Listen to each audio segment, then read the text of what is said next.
Hello guys, আমি অঙ্কিতার আমি ছবি আঁকি। আজকে আমি মাটির প্রদীপ বানাবো।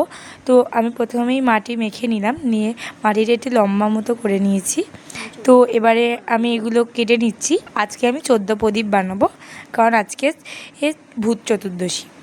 তো আমি মাটি লম্বা করে যেগুলো কেটে নিলাম সেগুলো হাতের সাহায্যে গোল করে নিচ্ছি। তো তোমরা দেখতে থাকো। তো যারা যারা আমাকে লাইক সাবস্ক্রাইব করোনি তারা অবশ্যই আমাকে লাইক অ্যান্ড সাবস্ক্রাইব করে দাও। তো দেখো, এবারে আমি প্রদীপের জন্য হাতে একটু চেপটে নিচ্ছি। তো আমি সবগুলো একই সাইজের চ্যাপ্টা করে নেব। তো সমস্ত প্রদীপ 14টা মতো চ্যাপ্টা করে নিচ্ছি, 14টা বানাবো যেহেতু। তো এবার আমার সমস্ত প্রদীপগুলো প্রদীপের জন্য মাটির চ্যাপ্টা করা হয়ে গেছে। এবারে আমি হাতের সাহায্যে প্রদীপগুলো শেপ দিয়ে দিচ্ছি।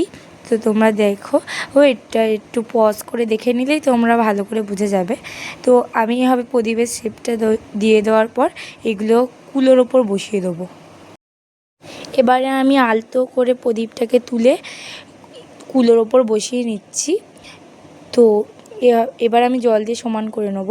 তো ভালো করে জল দিয়ে ধারগুলো সমান করে নেব, দিয়ে একটি ধূপের কাঠি দিয়ে আমি এগুলো সুন্দর করে একটি ডিজাইন করে নেব। তো আমার সমস্ত প্রদীপ ডিজাইন করা হয়ে গেছে।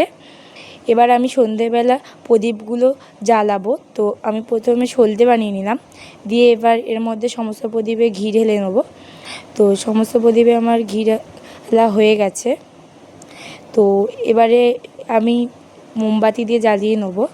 তো প্রথমেই আমি আমার গোপু আর নারায়ণ ঠাকুরকে প্রদীপ দেবো। তো কীরকম লাগলো জানিও।